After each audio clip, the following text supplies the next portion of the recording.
Many of us come here on a mission, with a mission. Many of us here feel we have a mission. Some of us are searching for the details of our mission.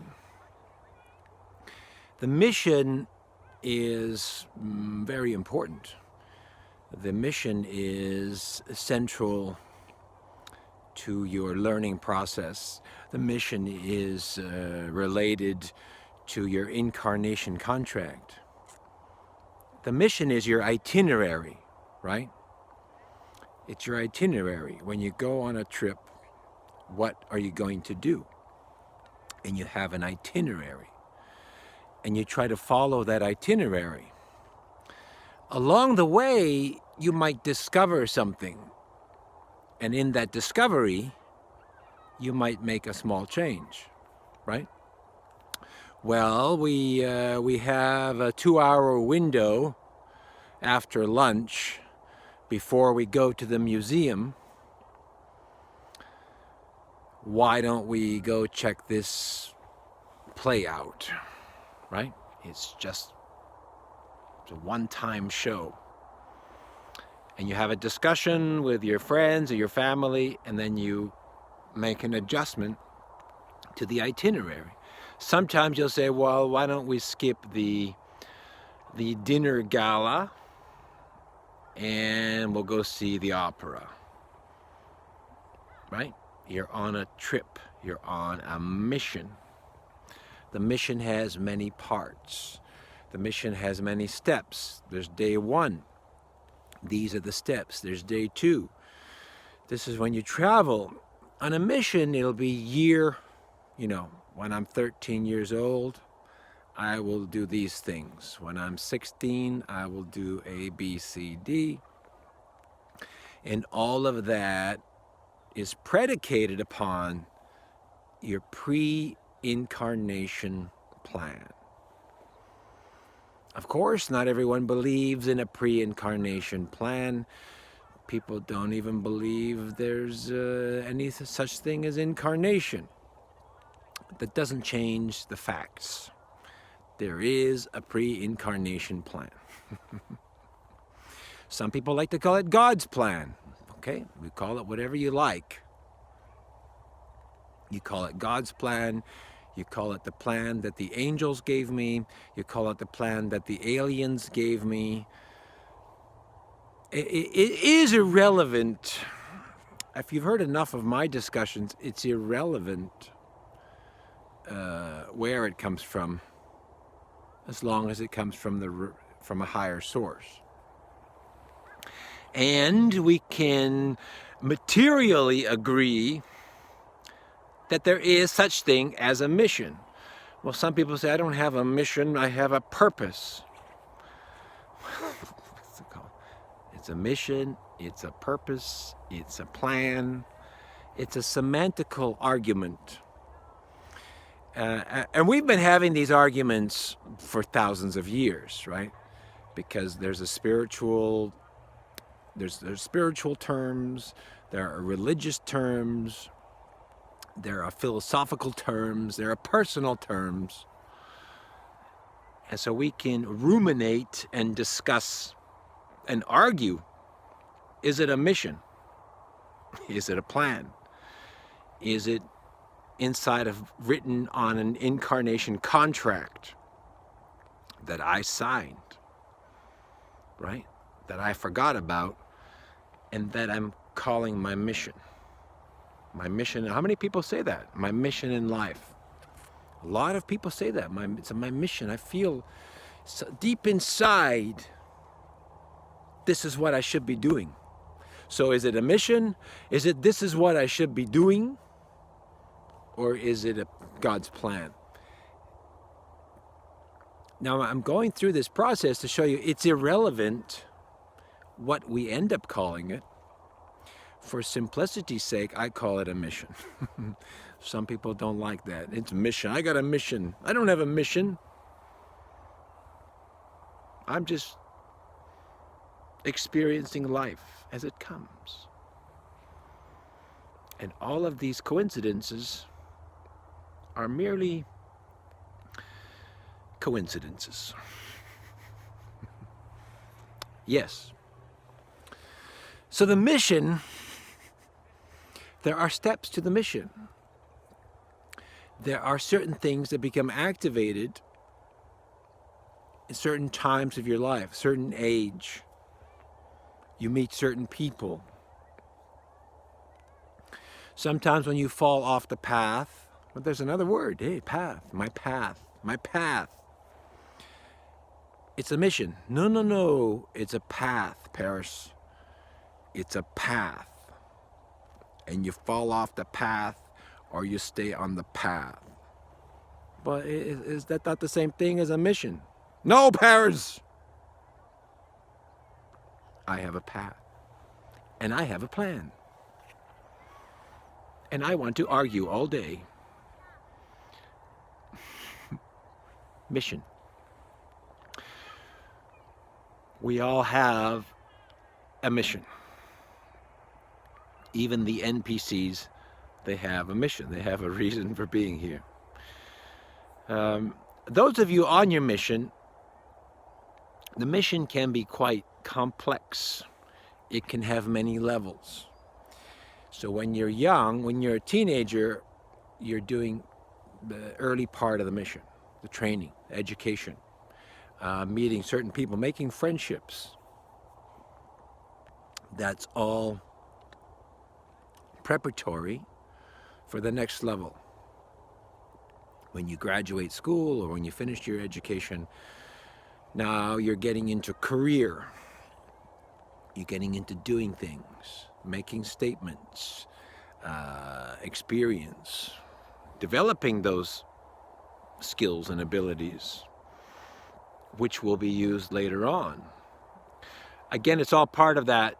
It's not just a mission, it's also part of that experiential learning, the existential learning process. Why am I doing these things? To learn something, to understand something from a higher level that I did not understand, something I did not understand from a previous life, something that I did not finish from a previous existence, that I've come back here to understand it, to resolve those inequities so that I can go back as a whole person. Now, sometimes it's a very elusive piece, and this is where it becomes much more difficult. Sometimes you may have this important mission and goal, and you're doing incredible things, and you're very good at it. You're successful, you're famous, you feel accomplished. But there's something that you're searching for. It's that elusive spiritual piece, a key. And when you get to the higher levels of a mission, you're not actually living out a mission and its objectives, although it appears that way. You're actually serving others, right? So in the beginning, you think, I'm living out my mission. I have a purpose. You see the I. I have a purpose. I have a mission. I'm doing these things. And when I do it, I feel good. It feels right. When you become more aware, you realize that you're actually serving others at the same time.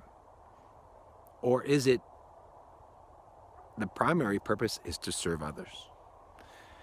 And the illusion is I'm serving myself. That's easy to understand. I'm doing this for myself. I'm successful, I'm making money, I look good in the eyes of others, I'm healthy, I'm living my life.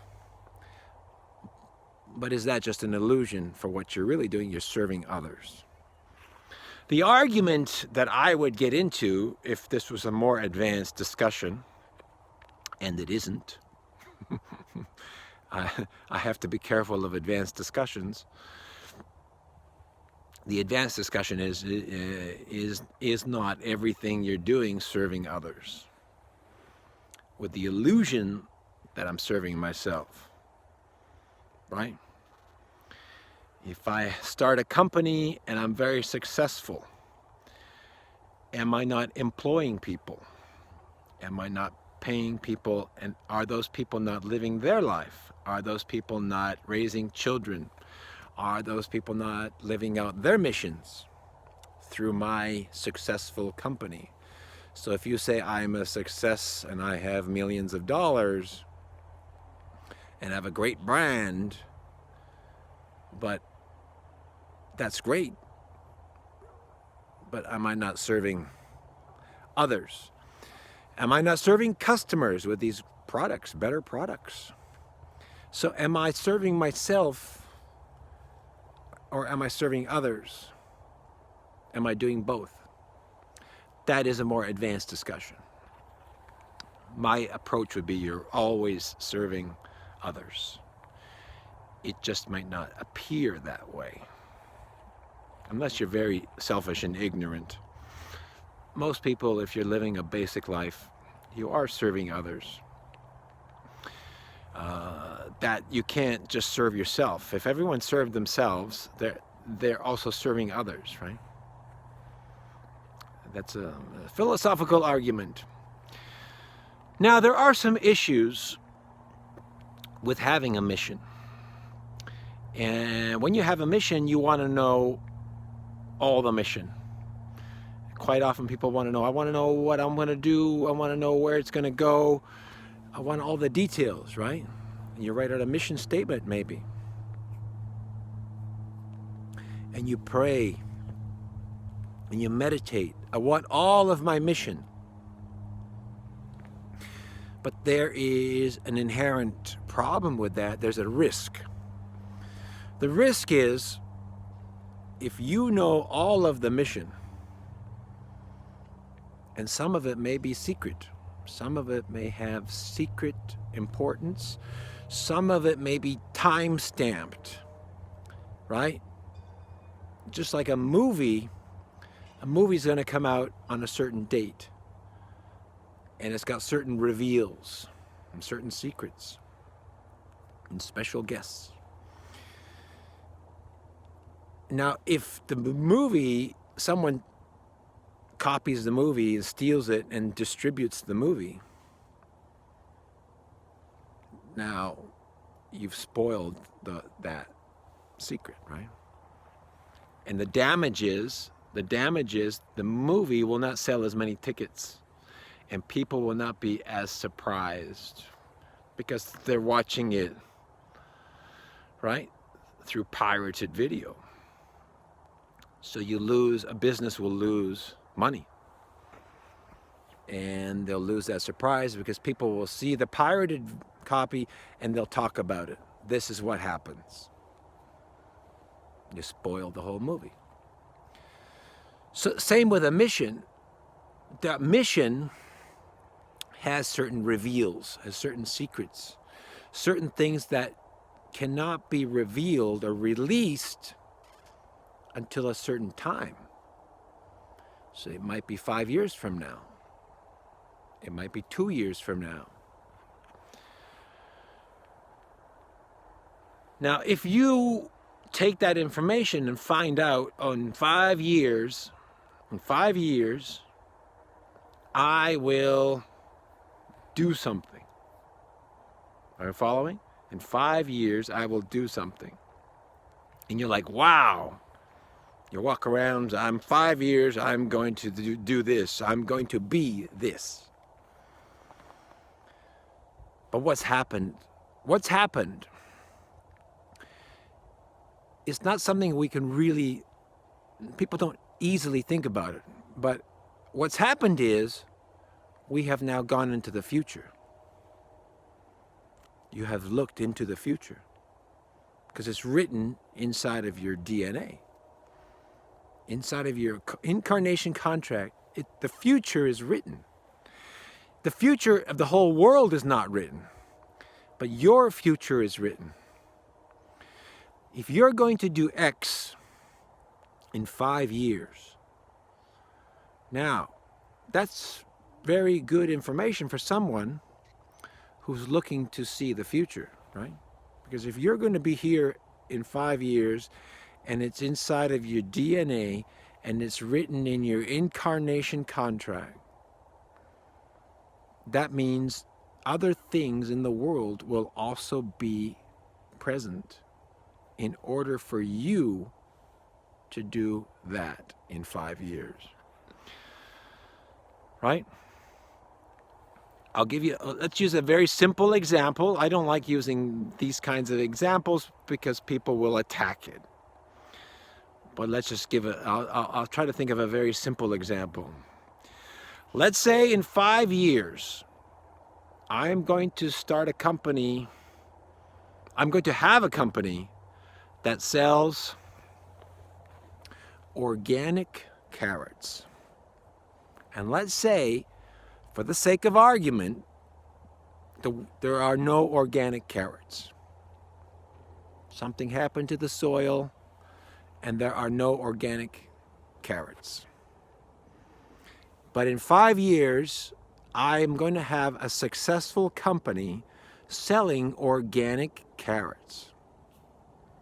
What does that mean? That means in 5 years, something's going to happen to the soil so that we can grow organic carrots. That means seed manufacturers will be able to produce organic carrot seeds.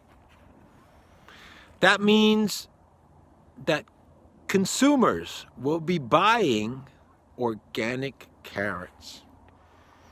That means that if I'm selling beta-carotene supplements, people may not buy my beta-carotene supplements because now they can eat organic carrots. Or maybe I have to change the quality of my supplements. You see what's happening though? All of these things we can infer, and then we can go on, because there's a successful company selling organic carrots in the future. Because I did the meditation and I drank the ayahuasca and I prayed and I figured out now, why is that a risk? Because there are other people who are looking for this information. And they can scan you and they can find out this guy is going to have an organic carrot business in 5 years.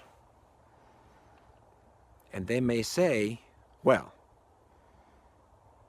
we want to have an organic carrot business, so we're going to sabotage that plan, or we're going to make our own plans. We're going to find money now. We're going to invest in the organic carrot business, and we're going to be first to market. So now, all of a sudden, I'm taking my steps to build an organic carrot business, and all of a sudden I hear there's another guy starting an organic carrot business. And I thought, gee, I was the only one. Right? Now there's competition. I may not even know it. It might be secret. They might come out 2 years later. They already have a business and they've got millions of dollars invested and they got partnerships and they got contracts, and now my mission is in jeopardy. Maybe it's compromised. Maybe it scares me, the competition.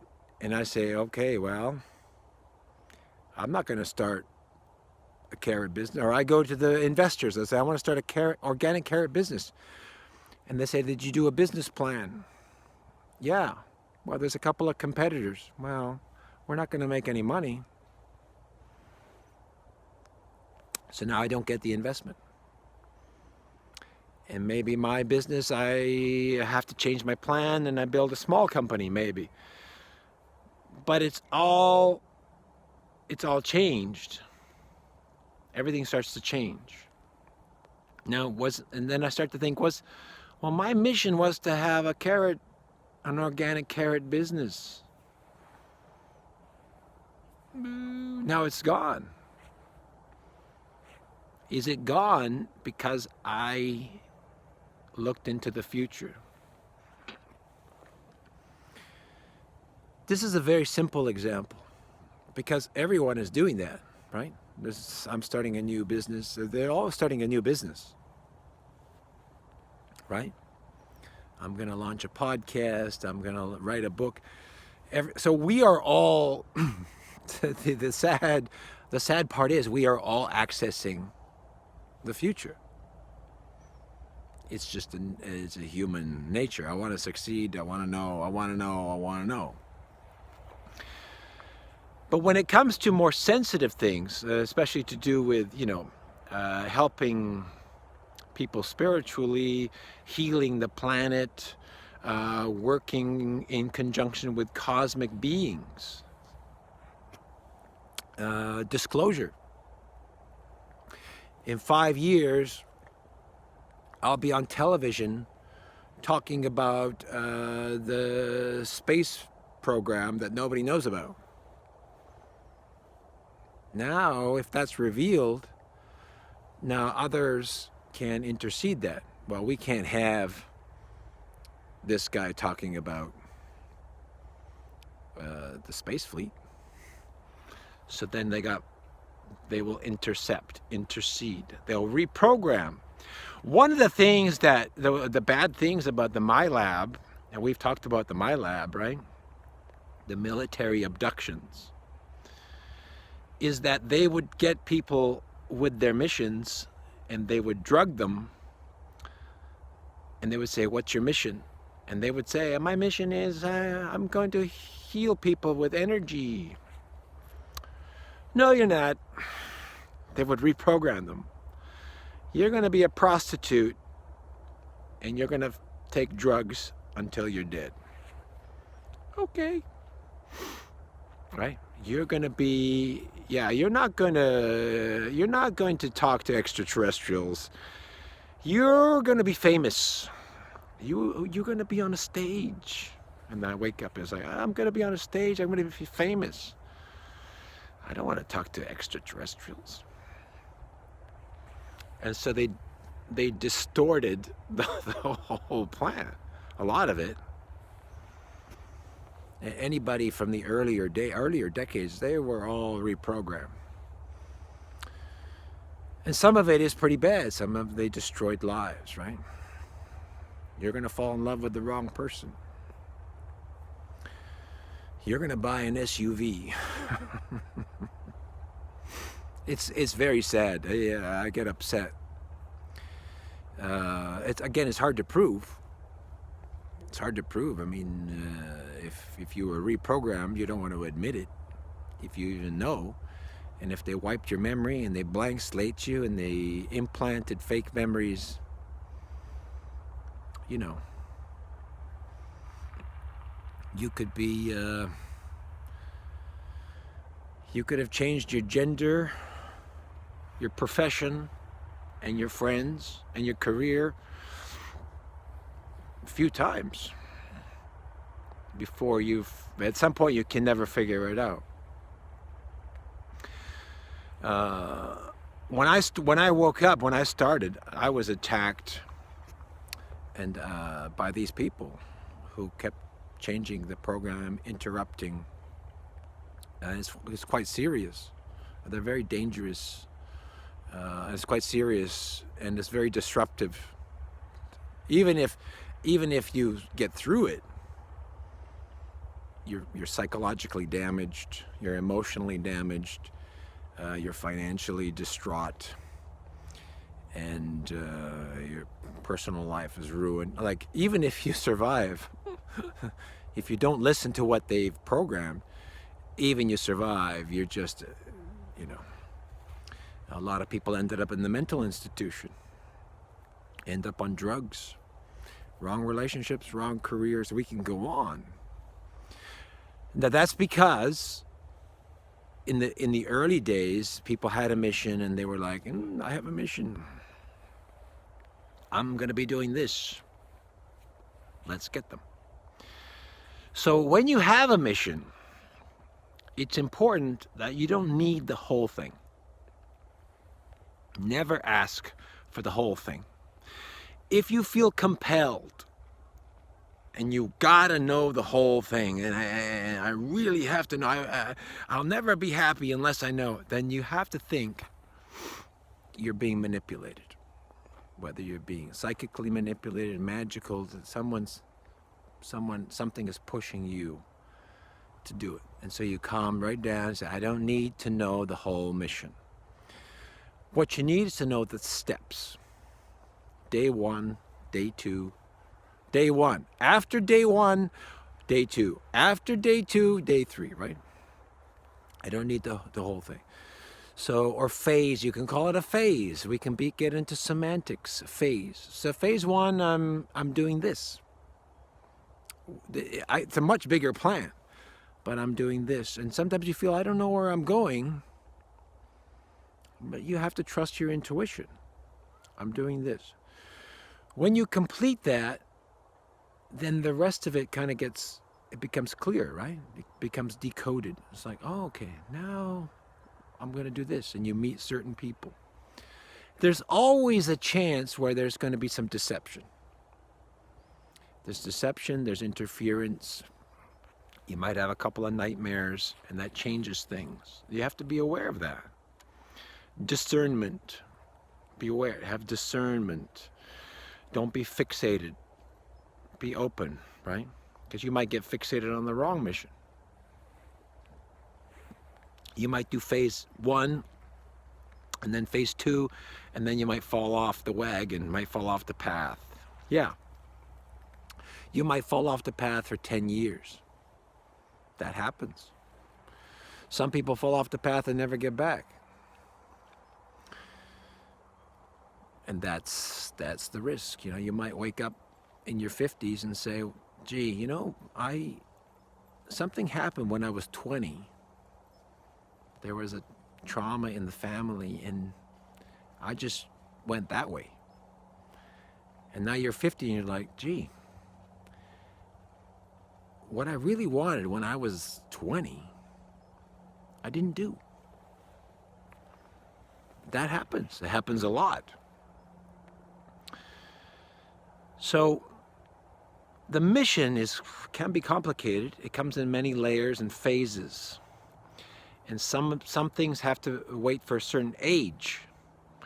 You might know your mission at 16, but you know you got to wait till 26 before you can do things. So you just calm down and, you know, try to stay on the path at whatever age you're at. And you got to remember that what you know, other people can know. So don't know too much, is my suggestion. You can know everything, but the less you know, you just should know just enough. And then when you're reaching the completion, then get some more, and then go higher and get some more, right? Don't get it all. You don't need to know it all. Know just enough. And that way, others will not know. If they don't know, here's the thing. If they don't know the direction you're going, they don't know what to do. Because they might cause a negative reaction, right? Because they don't know the end goal. They don't know where you're headed. If they don't know where you're headed and they try to intercept, it might help you. It might expose them. Like, you know what I mean? Sometimes it's like those bait cars, you know? You know the bait cars, when the police, they set up a car with cameras and someone steals the car and it's all on video and the GPS tracker and they get arrested. Sometimes that can happen too. I can have a mission, I'm doing something, and I tell people, I tell the these cabal operatives, the magician, and then they do something, but it's just a fake. Well, that's more advanced. Paris, don't go there, because then we can catch people, right? They don't know. So treasure your mission, your plan, your path, your goal, God's plan, purpose, raison d'etre, and just be aware that you don't need to know everything to live a fulfilling life. And you'll fall off. Sometimes you fall off because you need to learn something. You need to get your head straight. You need to get back to reality. Some people are too focused on the higher frequencies, and they're not rooted in the real world. So sometimes sometimes the system will kick you off the path to teach you a lesson, and hoping you can get back on as a better person, right? So sometimes you fall off the path, and there's a purpose to that. It's not a bad thing. It's you need to learn something.